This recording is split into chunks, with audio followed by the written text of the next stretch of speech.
Hermanos, buenos días, amigos, gracias nuevamente por conectarse. Bien, estamos profundizando en la palabra de Dios, estamos leyendo la Biblia. Bien, un análisis que sencillamente podríamos decir hoy, si somos cristianos debemos estar leyendo y profundizando en las Escrituras, ¿verdad? El que se diga matemático debe haber leído un poco de libros de matemática, el físico, ¿verdad? Y así el contador, el de impuestos, el que sea. Nosotros como cristianos debemos ser y profundizar en la palabra de Dios. No solo es parecer, sino ser. Bueno, nuevamente nos encontramos ya en el primer libro de Crónicas y estamos abordando la tercera parte de lo que es el libro de Crónicas. Ya veníamos viendo la primera parte, que es el nombramiento de todas las genealogías y que curiosamente analizamos que inicia en Adán. Luego vinimos viendo todo lo importante que fueron las genealogías que desarrollaron. Luego vinimos viendo ya el amarre que está en diferentes libros del primer libro de Saúl, segundo, Primera Reyes y Segunda de Reyes, e inicia el capítulo 10 hablando de Saúl, que solo le dedica un solo capítulo, y de aquí podemos ver como la importancia que tal vez tiene Saúl frente a lo que es el Señor. Prácticamente podríamos decir que no pasó a mayores, un solo capítulo que prácticamente donde se narró su muerte. Ya la tercera parte, en el capítulo 11, inicia y los siguientes con David.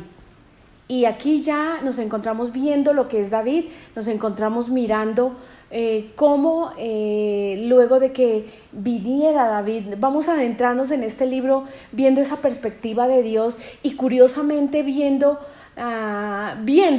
omisiones. Suena como raro, ¿verdad? Pero sí, podríamos decir, pero aquí no está nombrando, por ejemplo, el pecado, el gran pecado que cometió, que creo que todos podríamos decirlo rápidamente, y si usted no lo sabe, fue el pecado de estar de vago, estar de ocioso y estar mirando por allá por la terraza, ver una mujer desnuda y hacerla llegar al palacio para acostarse con ella.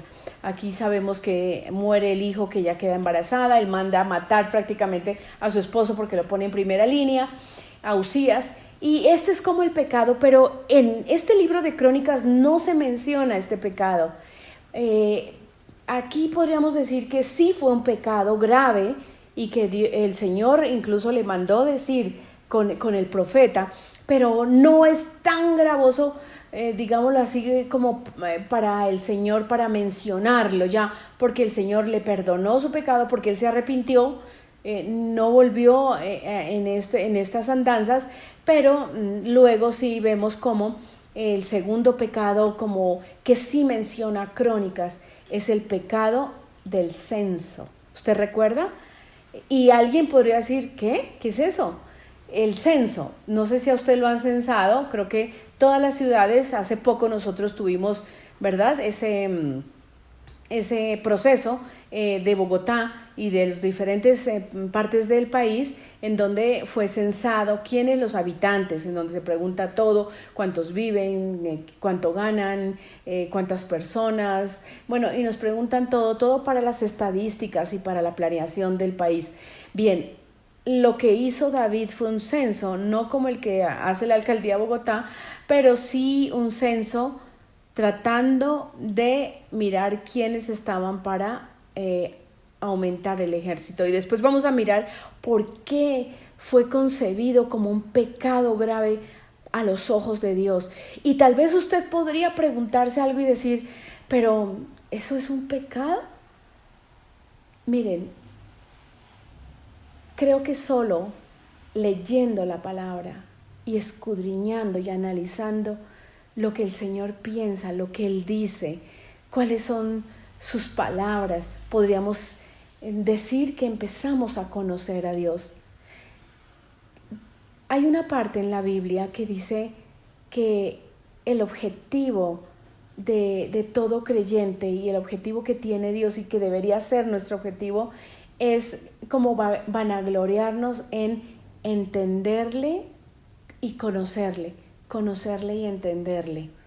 Parte difícil a veces, porque a veces creemos conocer a Dios, pero tal vez Él dirá, no tienes ni idea de quién soy yo. Y bueno, así es como este capítulo 11 y los que vienen, no se menciona el pecado de Betsabé y David, sino sí menciona el pecado del censo, como para el Señor, y vamos a ver por qué fue un gran pecado, y el Señor lo menciona en Crónicas. Pero el libro de Crónicas inicia de una manera especial, el capítulo 11, y inicia mencionando los que fueron los valientes de David. Y usted recuerda que había una lista de 30 de valientes de David, y así fue que efectivamente, recuerden que David tuvo que huir cuando Saúl lo perseguía, ¿se acuerdan?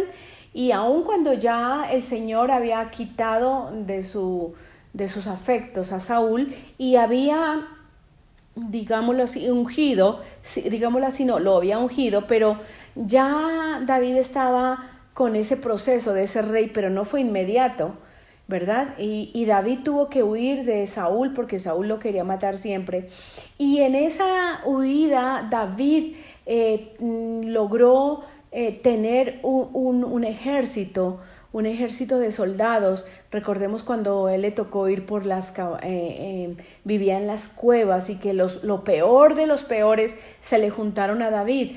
Pero aquí podríamos decir que David empezó a tomar ese liderazgo de guerra. David fue un valiente, David fue como ese líder que no solo tiene la teoría para ir a tomar una nación, sino es el líder nato de ir a hacer estrategia y además ir al frente de la batalla. Esto fue lo que nos narró el primer libro de Reyes acerca de David, ¿verdad?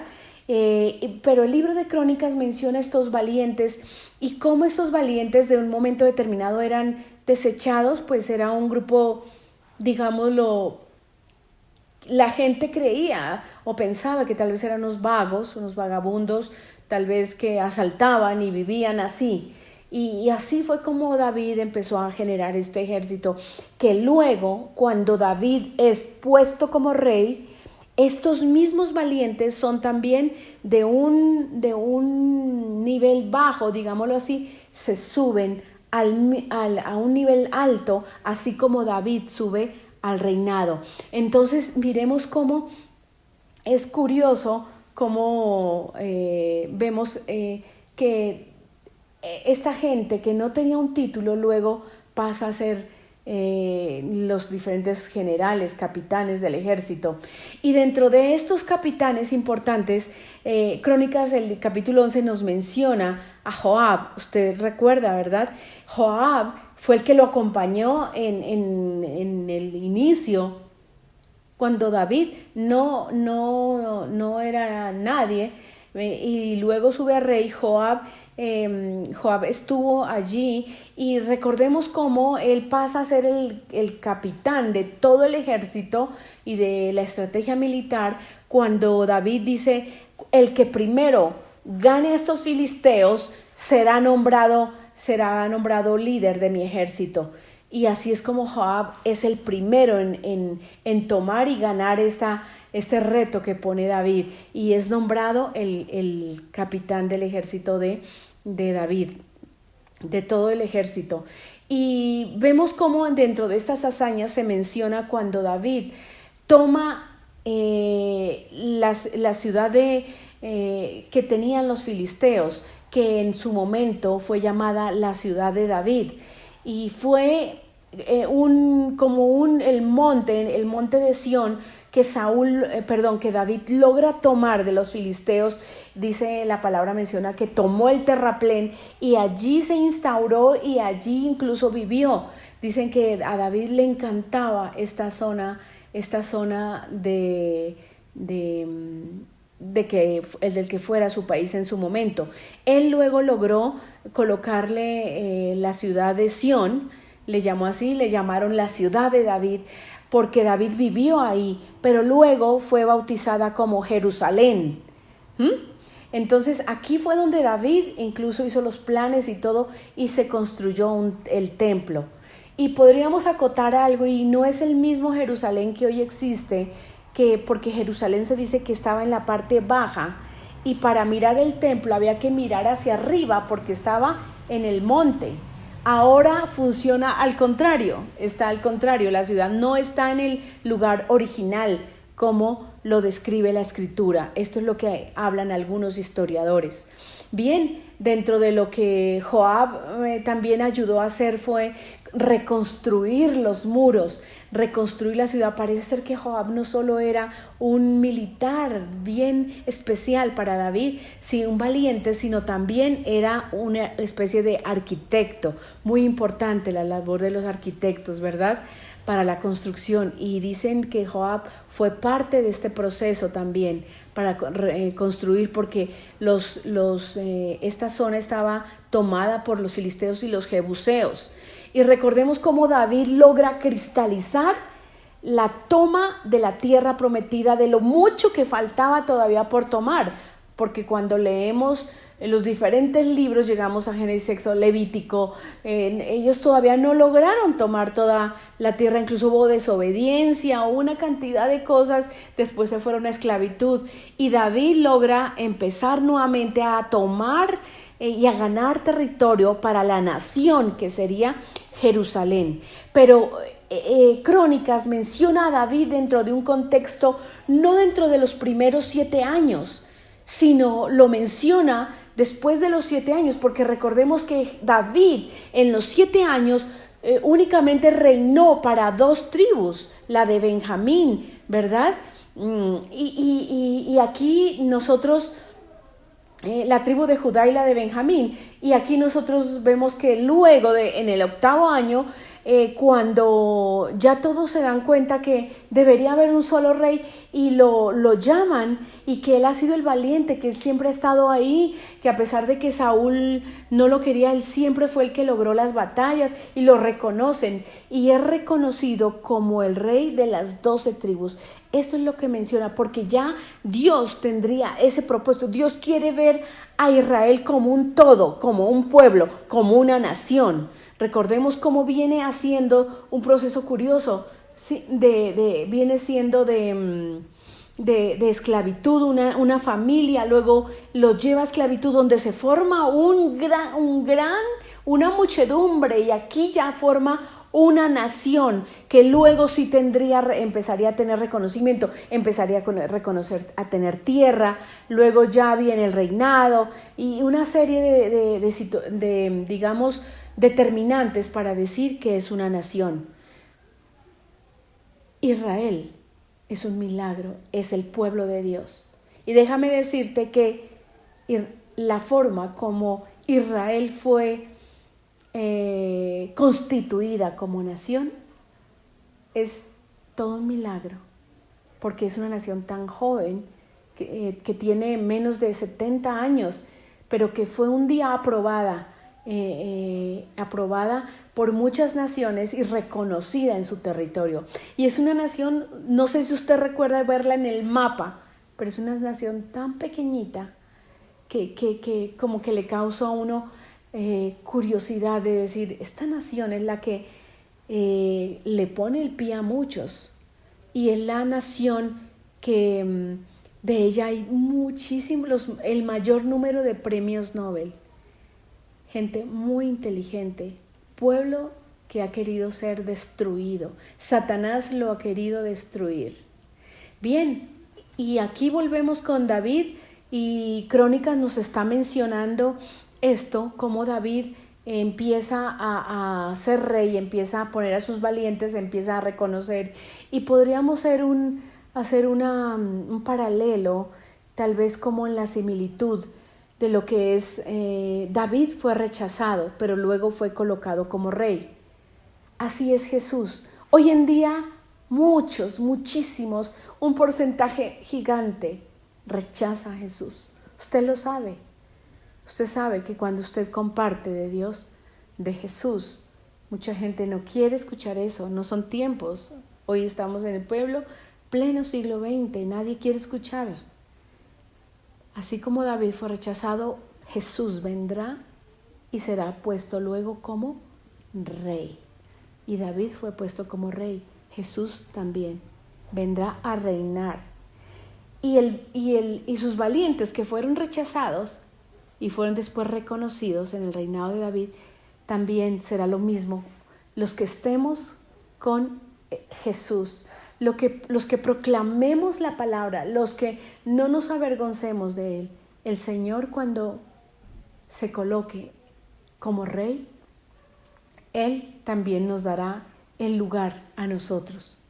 ¿Verdad? Qué hermoso hacer este análisis. Bien, y así termina este capítulo 11 mencionando lo que es David, lo que son sus valientes y cómo la toma y cómo la construcción de Jerusalén. Quiero dejarle en su corazón, si usted está creyendo verdaderamente en nuestro Salvador, en Jesús. Si usted está proclamando la palabra. ¿Sabe? Hoy en día, como está el mundo, yo diría, y muchos lo han dicho, que los tiempos del fin están cerca. Y tal vez usted que me escucha por primera vez o segunda, podría decir que fanatismo. Pero es cierto, los tiempos del fin se acercan y nosotros los llamados a proclamar a ese Jesús que vendrá como Rey, que se encuentra hoy y nos encontramos hoy en un tiempo de gracia. Bien, damos gracias a Dios por este tiempo. Viene el tiempo de alabanza, la predicación. Quiero dar la bienvenida al hermano Alberto. Él es un pastor que viene de otra iglesia y hoy en día el Señor lo ha traído a nuestra iglesia y damos muchas gracias a Dios por él, el pastor Alberto Cifuentes. Es una predicación muy hermosa, prepárese para esto. Vamos a orar. Señor, gracias por tu palabra, por tu presencia. Te bendecimos, te damos las gracias, Señor, por este tiempo y por el privilegio que tenemos, Señor, de tener la palabra para escudriñarla, para aprender de ti. Ayúdanos, Señor, a proclamar el Evangelio y a avisar a la gente de lo que está por venir, Señor, pero que hoy en día hay esperanza en ti. Gracias te damos, Señor, en el nombre de Jesús. Amén. Amén, hermanos. Dios les bendiga.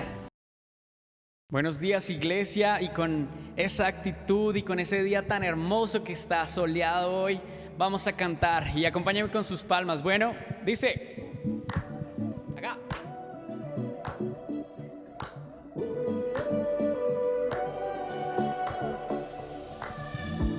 Cuando oscurece y el miedo crece, yo escucharé tu voz. Sin mi esperanza, mi fe se acaba, mi fuerza tú serás. Cuando creo que no hay valor en mí, Dios lo encuentro en ti. No me rendiré, pues sé que tú nunca me dejarás, nunca me dejarás. Tu amor me cautivó, nunca está lejos. Lo siento resonando como un eco. Tu amor me cautivó, nunca está lejos. Lo siento resonando como un eco en mi corazón. Arriba esas voces.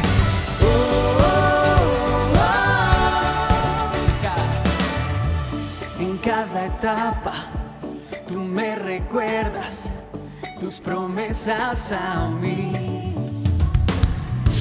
No hay quien detenga lo que tú empiezas hasta que llegue al fin. Y cuando creo que no hay valor en mí, Dios lo encuentro en ti. No me rendiré, pues sé que tú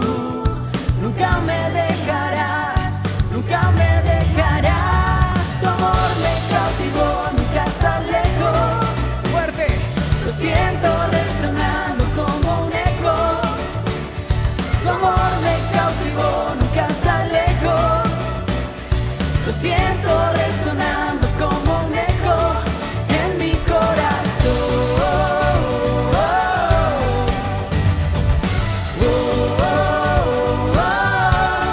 En mi corazón.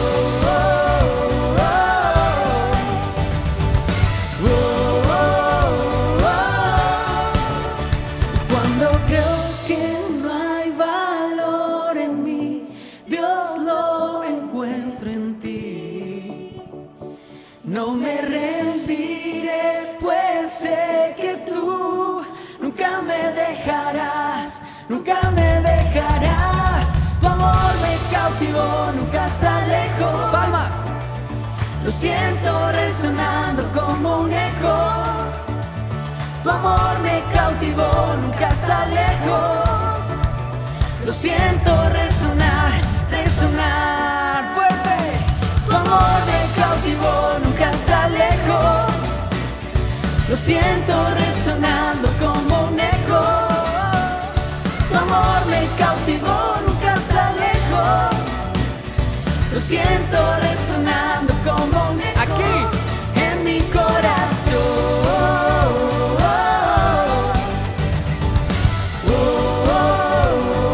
¿En dónde? En mi corazón.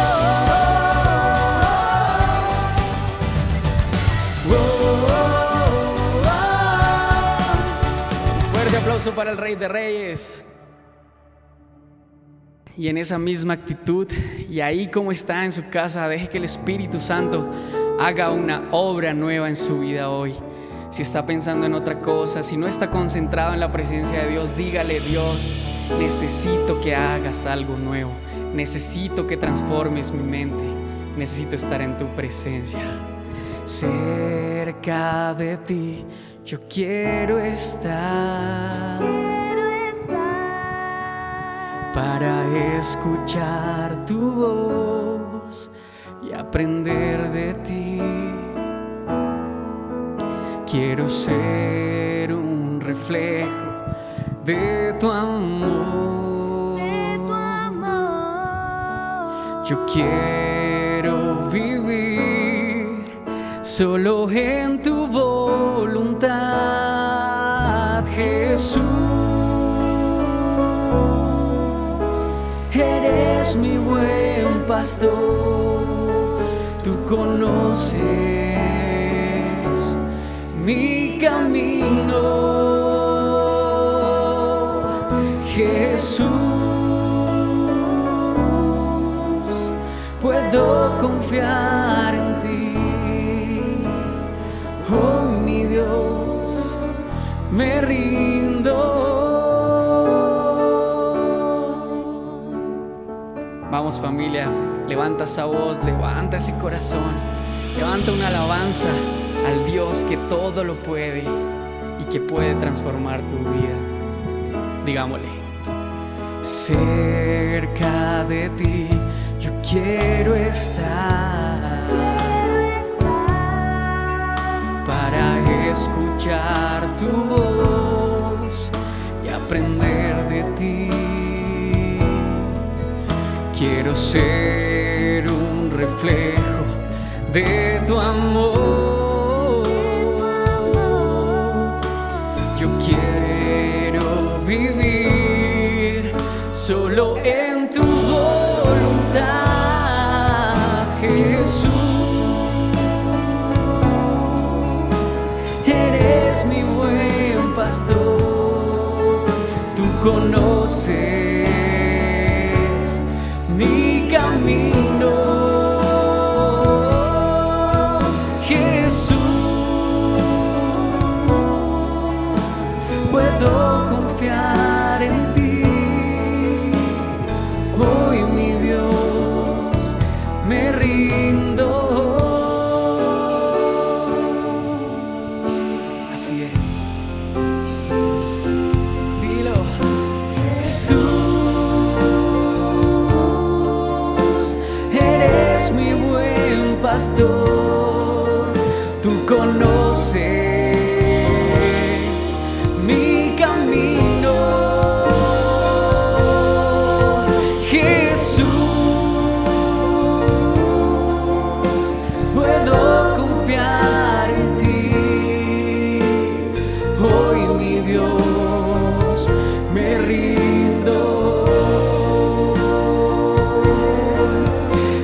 Jesús, vamos esas voces. Eres mi buen pastor, tú conoces mi camino.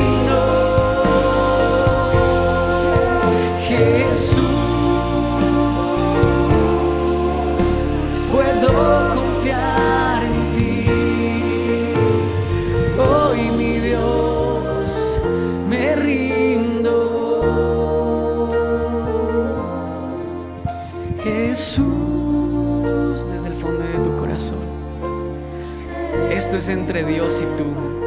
Una relación se construye con tiempo, con espacio, pero sobre todo con sinceridad. Así que cántale al Rey de Reyes. Hoy es el día. Jesús, puedo confiar en ti. Hoy mi Dios, me rindo hoy. Hoy mi Dios, me rindo hoy. Hoy mi Dios, me rindo hoy.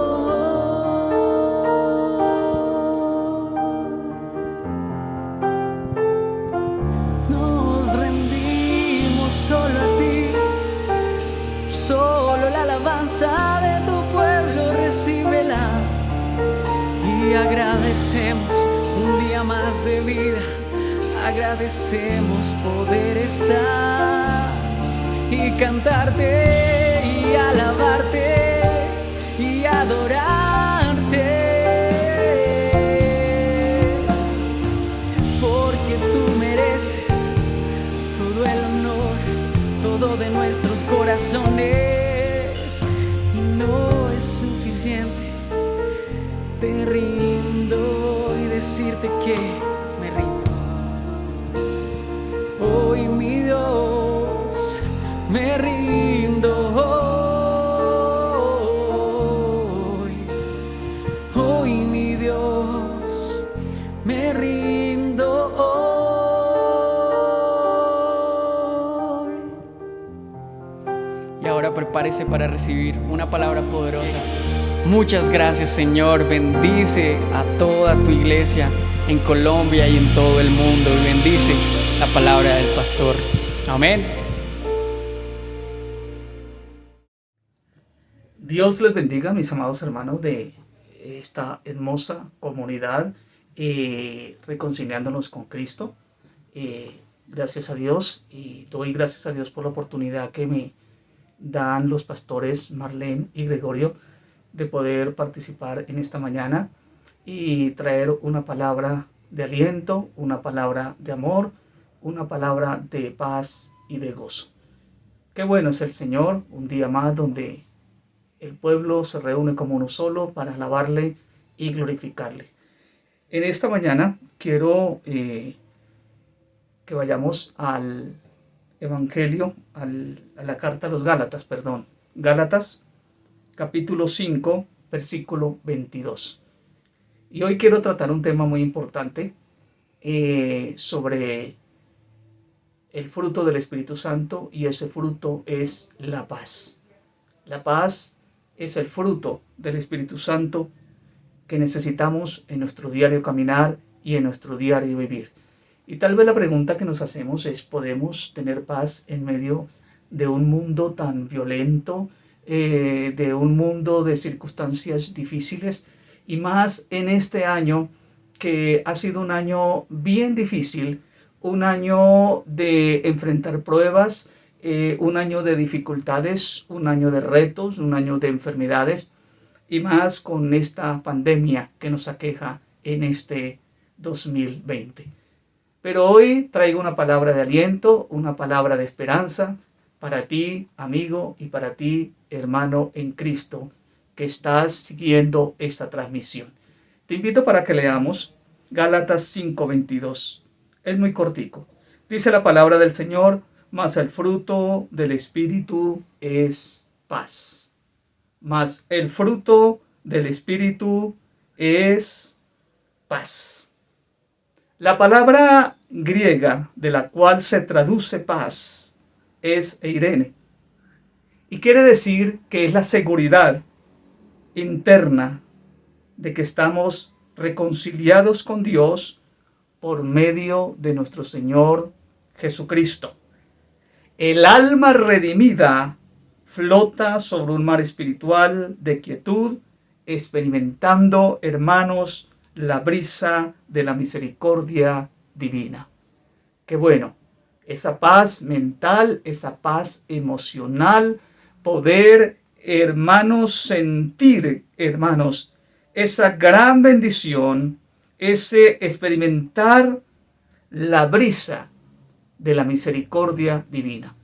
Y es lo que Dios quiere que podamos experimentar en estos tiempos tan turbulentos.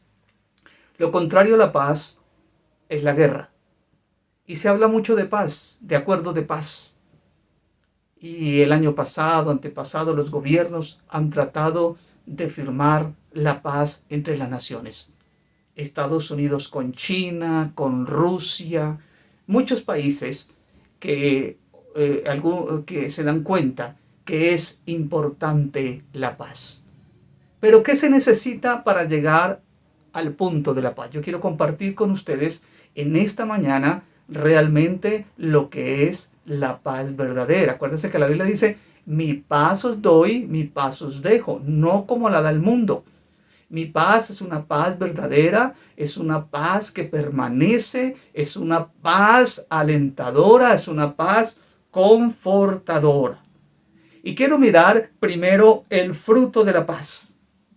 Y el fruto de la paz, como ya lo dije antes, hermanos, es la seguridad interna que estamos reconciliados con Dios. Qué bueno tener paz interior emocional porque hemos sido reconciliados con Dios, reconciliándonos con Dios. Y muchas veces se habla de reconciliación de aquella persona que se convirtió al Señor, duró tiempo en el Señor, tal vez sirvió al Señor, se apartó al Señor, pero vuelve otra vez a su redil.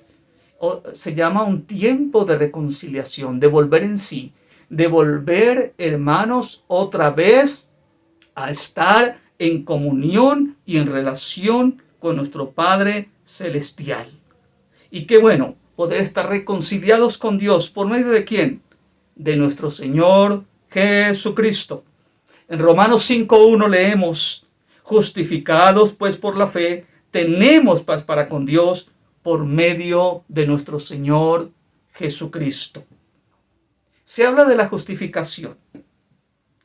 Pero la justificación, hermanos, según lo que dice el apóstol Pablo en esta carta, significa ser libres de la pena y culpabilidad del pecado. Cuando nos sentimos culpables, cuando nuestra conciencia nos acusa y el Espíritu Santo nos redarguye, nos sentimos que realmente hemos cometido un error, es difícil tener esa paz emocional y esa paz mental. Por eso es importante, hermanos, decirle, Señor, gracias, y poder atesorar esta palabra, como dice el apóstol Pablo, justificados pues por la fe, tenemos paz para con Dios. La justificación significa ser libres de la pena y culpabilidad del pecado. Cuando vamos al Señor, reconocemos nuestro pecado, nos perdona, Dios nos perdona, le pedimos perdón a Dios. Hermanos, entra, hermanos, la justificación. Y Dios, hermanos, perdona nuestros pecados. Y hay un beneficio, hermanos, y es el beneficio de la justificación. Y ese beneficio, hermanos, hace que Dios y el ser humano se estrechen la mano derecha, porque hay justificación, hay reconciliación y viene la paz a nuestro corazón. Y qué bueno la justificación, porque produce, como ya lo dije, una reconciliación entre el Creador, hermano, y sus hijos. Esas criaturas humanas que somos tú y yo. Pero para el apóstol Pablo, ¿qué era la justificación? ¿Y qué era la reconciliación? Son, hermanos, términos sinónimos, son parecidos. Efesios 2:16 al 18. explica que el ser humano, hermanos, no se puede reconciliar con Dios por sus propios méritos. No podemos reconciliarnos a Dios con nuestros propios méritos. La reconciliación es la iniciativa, es una iniciativa, hermanos, que Dios ofreció mediante el sacrificio de Jesucristo en la cruz, por ti y por mí. Y qué bueno, reconciliándonos con Cristo. Ese tiene que ser nuestra meta y nuestro propósito, hermanos, para poder alcanzar el perdón, la justificación y la bendición. ¡Qué bueno! Porque le creemos a Dios. Y aquí entra a jugar un papel muy importante. Otro fruto del Espíritu Santo. Y es el fruto de la fe. Esa fe une. Esa fe pega. Esa fe adhiere. Esa fe incrusta a Dios y al ser humano redimido en una relación vital de gran importancia. Una relación como la que tenían Adán y Eva en el huerto del Edén con Dios. Pero una vez por el pecado del hombre, esa relación se rompió. Pero con Cristo, hermanos, tenemos la oportunidad de volver a reconciliarnos con Cristo y a tener una relación estrecha. ¡Qué bueno es el Señor! Una relación vital, una relación de compromiso. No solamente decirle, Señor, yo te amo, no, es una entrega, es compromiso, es un deber, hermanos. Yo me siento obligado con mi Padre Celestial. Él me ama, yo le amo. Él está ahí dispuesto para ayudarme. Él perdona mis pecados. Yo tengo que reconocer mis fallas y mis errores. Es un compromiso. Y es un compromiso de amistad, hermanos, mediante la mediación de Jesucristo. Y qué bueno aprovechar esas bendiciones, hermanos, poder estar en amistad con Cristo. Para muchos ha sido un año bien difícil. Difícil de tener paz. Pero Dios brinda la paz. La paz viene por medio del Espíritu Santo. Esa paz para con Dios. Esa paz es el efecto, hermanos, de la obra que Cristo hizo en la cruz por ti y por mí. Jesucristo llevó ese pecado y nos justificó. Y qué bueno seguir esos caminos del Señor. Volver a esas sendas antiguas y decirle, Señor, te amo, aquí estoy. Volver a ese primer amor. Pero también, hermanos, el alma flota sobre un mar espiritual. Eso significa paz. Sobre un mar espiritual flota tu alma y mi alma. ¿Sobre un mar espiritual de qué? De tempestad no, sino de quietud. Experimentamos la brisa de la misericordia de Dios. Y qué bueno experimentar en estos tiempos, hermanos. Oro siempre, hermanos, para que podamos experimentar esa brisa de la misericordia divina. Nadie más puede darnos esa paz que sobrepasa todo entendimiento. Pero ¿cómo se define la palabra paz? Qué bueno sentir paz. Qué bueno.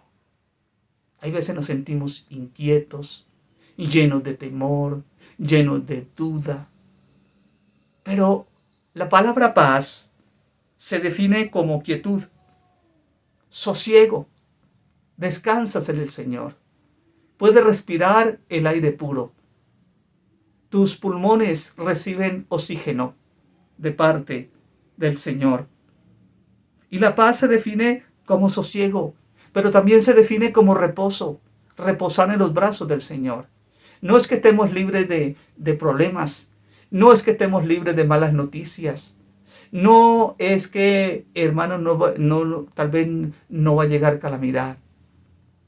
o malas noticias, sino que Dios está con nosotros, porque es la paz que llena nuestros corazones. Y en ese tiempo de dificultad es donde Dios nos brinda su paz. Y no es fácil. Todos hemos vivido tiempo de incertidumbre, tiempo de inestabilidad, hermanos, tiempos de no saber qué hacer. Y no podemos estar quietos. ¿Cómo así? En medio de los tiempos difíciles, tener sosiego, tener quietud, como lo expresa el significado de la paz, tener reposo y en esa paz poder descansar en medio de los problemas. Pero qué bueno aprender a descansar en el Señor y decirle: Señor, enséñame a descansar en tus brazos. Hoy me abandono en tus brazos. El salmista David, hermanos, ilustró la quietud con estas palabras: junto a aguas de reposo me pastoreará.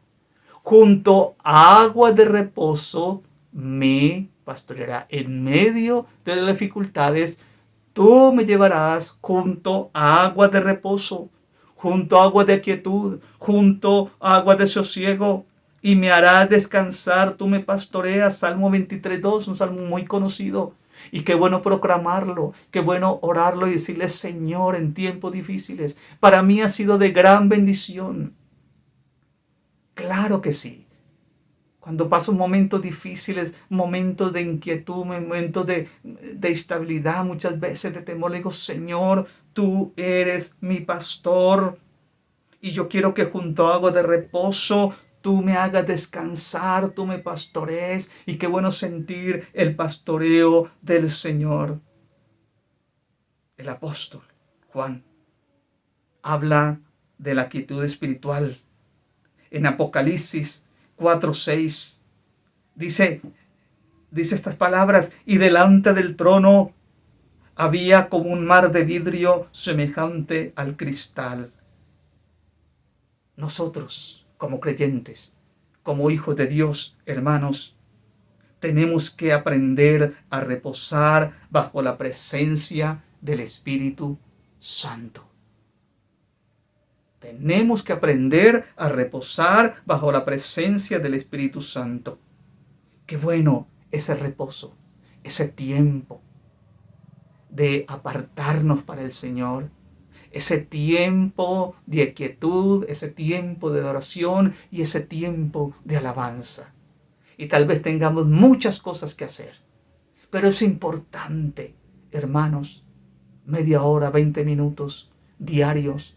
Ese tiempo devocional es importante, hermanos, para descansar en los brazos del Señor. El creyente tiene que descansar, sentarse y hablar con Dios. Sí, a veces cuando estamos en tiempos difíciles no queremos hablar con nadie ni que nadie nos hable. No queremos visitar a nadie ni que nadie nos visite. No queremos escuchar consejos, no queremos escuchar nada. Solo queremos que nuestra situación se solucione lo más pronto posible. Pero qué bueno es venir a la presencia de Dios, descansar, sentarme y hablar con Dios. Yo te invito para que en esta mañana, para que en este comienzo de semana podamos experimentar la brisa de la misericordia divina en medio de las dificultades. Hay una brisa de misericordia divina. No todo es crisis, no todo son penas, no todos son llantos, hermanos. No siempre es sufrir. Hay un tiempo de paz. Hay un tiempo donde Dios viene y comienza y trae calma sobre la tempestad, hermanos.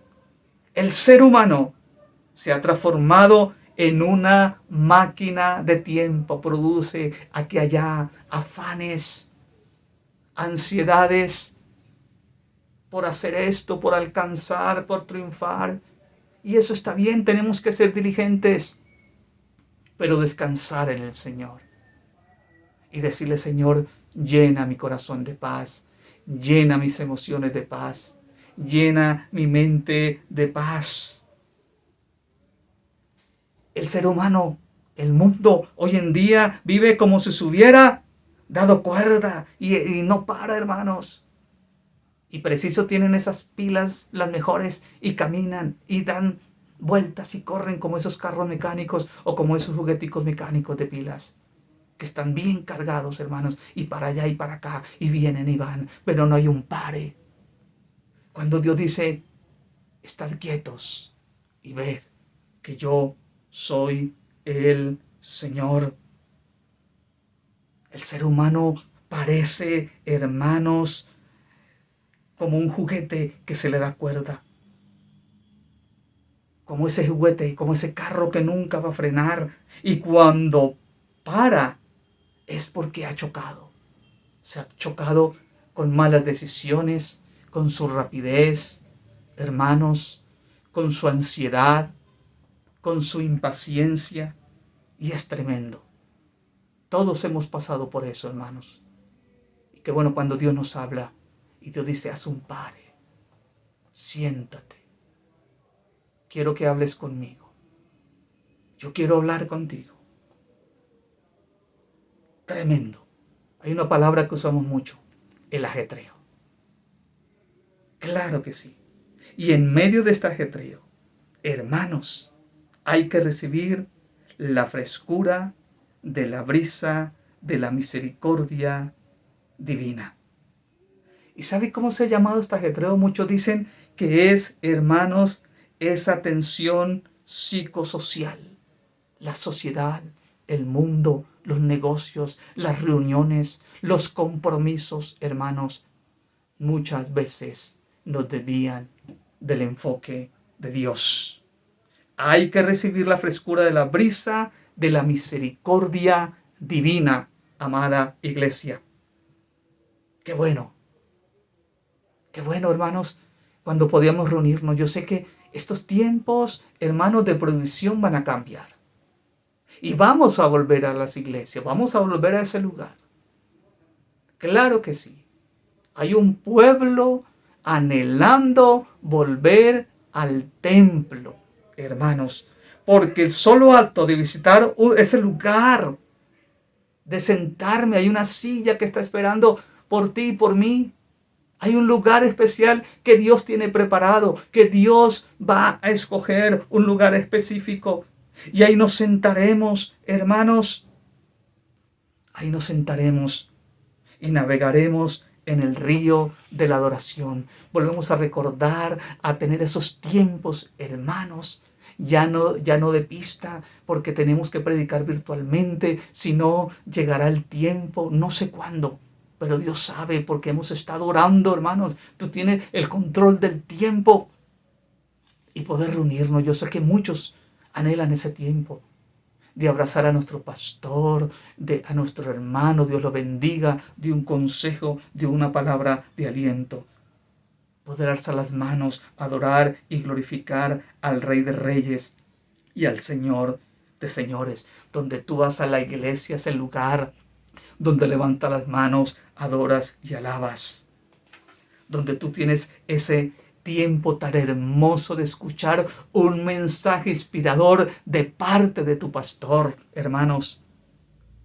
Un mensaje inspirador, un mensaje motivador, hermanos, que te levante, que te anime, porque esa palabra viene respaldada por la unción del Espíritu Santo. Eso nos ayuda a estar en paz, amada iglesia. Pero mientras tanto lo vamos a hacer, tú en casita. Ahí está ese lugar. Acuérdate que tú eres templo del Espíritu Santo. Y mientras llegue ese tiempo, yo te invito, yo te animo para que tú pongas un corazón dispuesto, hermanos, y adores y glorifiques al Señor. No te pierdas ninguna de estas bendiciones, porque eso nos ayuda a estar en paz y a sentirnos en paz. ¿Cuántas personas no han testificado de un milagro, de una visitación del Espíritu Santo? Yo puedo testificar. Tiempo de oración, tiempo de semana, Dios abriendo puertas de bendición, de empleo, de provisión, y ahí estaremos, hermanos, y preparados con un corazón lleno de paz. lleno de gozo, lleno de amor. Pero la paz, hermanos, en un tiempo de crisis social, hermanos, en estos tiempos de crisis social se necesita estar en paz con Dios y tener la paz de Dios. El ser humano experimenta diferentes crisis. Y voy a hablar rápidamente de esas crisis, rápidamente porque el tiempo corre rápido. La crisis de identidad social, la crisis de realización humana, la crisis que ocurre cuando se está pasando de la adolescencia a la etapa de adultez con nuestros hijos. Se vuelven rebeldes. No quieren buscar de Dios, hermanos. Y ahí nosotros como sacerdotes estamos orando y glorificando y dándole gloria al Señor. Pero qué bueno que ellos tomen su propia iniciativa, hermanos, de decir, yo buscaré de Dios. Y como nos enseñaba nuestro pastor el viernes, qué bendición en la oración de un padre y de una madre para sus hijos. Pero qué bendición cuando ellos se sueltan, hermanos, y procuran buscar a Dios. Y decirle, Señor, gracias por la oración de mi padre y de mamá, de mis conocidos, de mi padre espiritual y de mi pastor. Tremendo esa crisis que muchos padres pasan con sus hijos, que pasamos con nuestros hijos. La crisis cuando la muerte llega a este círculo íntimo, y más este año, muchas muertes, conocidos, líderes que amamos, que una vez conversamos con ellos, que tal vez nos enseñaron, que estrecharon nuestra mano, que nos bendijeron, hoy ya no están con nosotros, hoy se han ido con Cristo. La crisis de la media vida, cuando pasamos de un tiempo de envejecimiento, hermanos, llegan los achaques, llegan las crisis, llegan los dolores de cabeza, hermanos, la crisis económica, el desempleo, ese retiro prematuro, cuando te despiden, hermanos, y tú entras, hermanos, en depresión, cuando pierdes algún negocio, cuando las puertas se cierran, cuando la crisis emocional y viene la depresión, vienen conflictos de personalidad, compulsiones, soledad, tendencias, aún suicidas, hermanos. El mundo está lleno de mucha gente. Muchos famosos, he escuchado, se han quitado la vida porque tienen riquezas, tienen todo, han cumplido sus sueños, pero no tienen esa paz interna. Y es tremendo y es doloroso. Tendencias suicidas, temores, miedos, la crisis religiosa, conflictos entre dogmas y doctrinas, tremendo cambio de congregación, choque de personalidades, la crisis de la ancianidad, cuando llega la ancianidad y te cierran las puertas y no eres aceptado, hermanos, porque ya has pasado de una cierta edad, que algunos te miraban con capacidad, pero ya no tienen las mismas capacidades de antes. La crisis del ministerio cristiano. Pasamos por muchas crisis, hermanos. Nos sentimos hay veces como que frustrados. ¿Y qué pasa, Señor? Esto ha afectado mucho, hermanos. Renuncia, presiones, hay descontento, hay agotamiento, hay improductividad. No se ve la productividad, no se ve el fruto. Es tremendo. La crisis se puede definir como una reacción interna hacia un peligro externo, hermanos. Dios es grande, pero en una crisis la persona mira con temor lo que va a ocurrir. Job dijo, lo que temí, eso me sobrevino. Job vivió esa experiencia y muchos siervos de Dios tal vez pasamos por esa experiencia, llenos de temor. Nos adelantamos porque no hay paz en nuestro corazón y nos llenamos de temor. Ante la crisis, el creyente necesita la ayuda de nuestro Señor Jesucristo. Necesitamos la ayuda de nuestro Señor, de nuestros familiares, de nuestros hermanos en la fe. Yo le doy gracias a Dios por ese mentor que Dios ha puesto en mi camino, porque me ayuda a levantarme, me anima, hermanos, a no decaer y estar en pie. Necesitamos una mano amiga.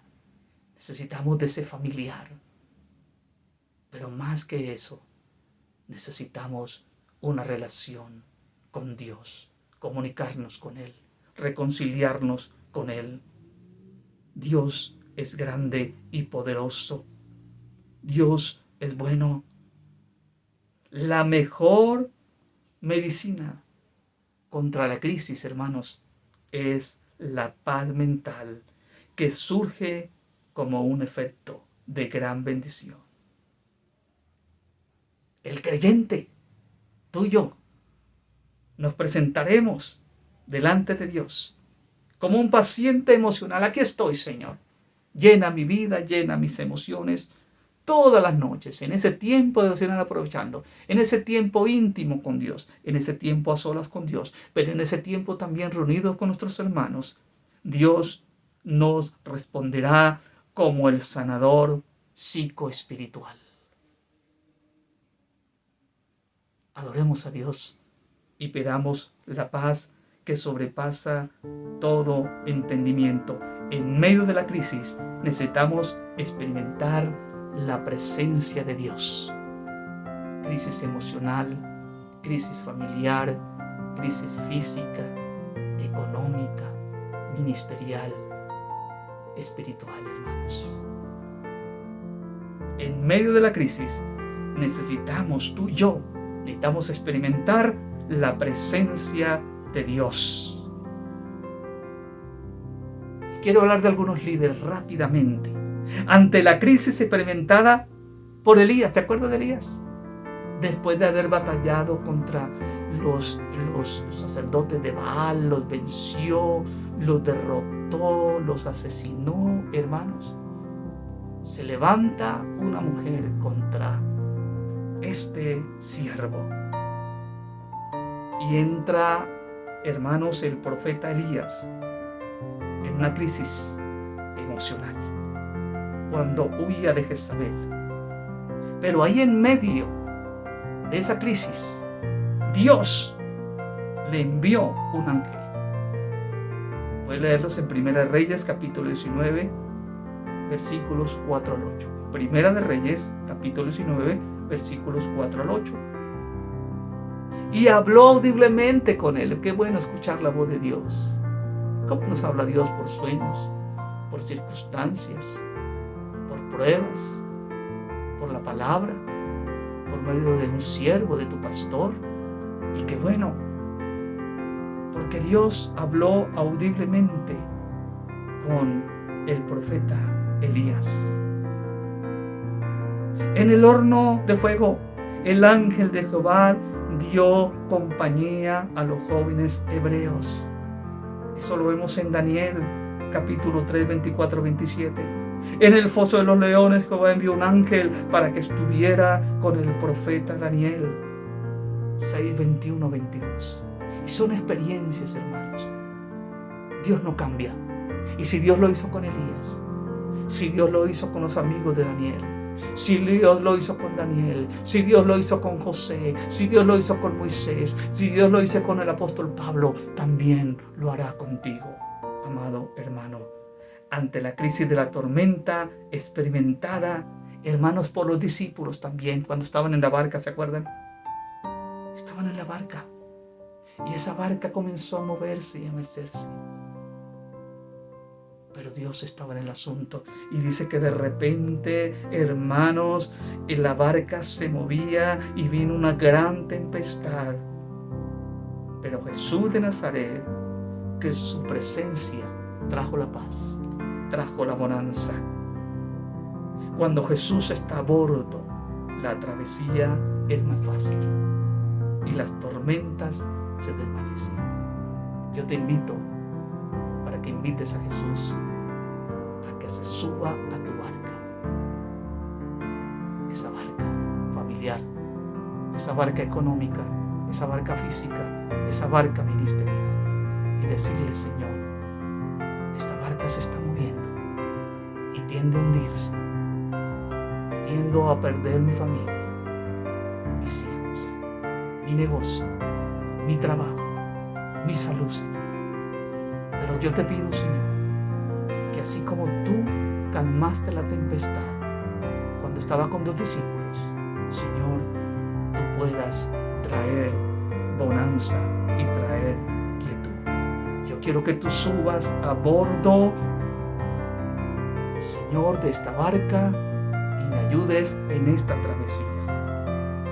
Porque, Señor, es más fácil contigo y las tormentas se desvanecen. Claro que sí, es más fácil con Jesucristo que estar solo y depender de nuestras propias fuerzas. Gloria al Señor. Amada iglesia, yo espero que este tiempo de reflexión de la palabra haya sido de gran bendición para tu vida. Yo quiero que inclines tu rostro y podamos hacer una oración. Padre, te bendecimos, te damos toda la gloria, toda la honra, toda la alabanza y toda la adoración a ti, mi Padre amado. Gracias por tu amor, Señor, por tu misericordia, Padre eterno. Gracias, Señor, porque tú traes paz a nuestros corazones en medio de los momentos difíciles, Señor. Proclamamos tiempo de bendición, Padre. Tiempos, Señor, donde tú traerás bonanza y tranquilidad, Señor. Hoy nos reconciliamos contigo, Señor amado, y si nos hemos afanado, Señor, yo sé que sí, Padre eterno, si nos hemos desesperado, si nos hemos llenado de temor, de incertidumbre, Señor, hoy te pedimos perdón, Padre, y clamamos por el fruto de la paz, por el fruto del gozo, por el fruto del amor. Oh Señor, gracias por el fruto de la fe, Padre. En el nombre de Jesús. Amén y amén. Gracias, Padre. Gracias, Hijo. Y gracias, Espíritu Santo.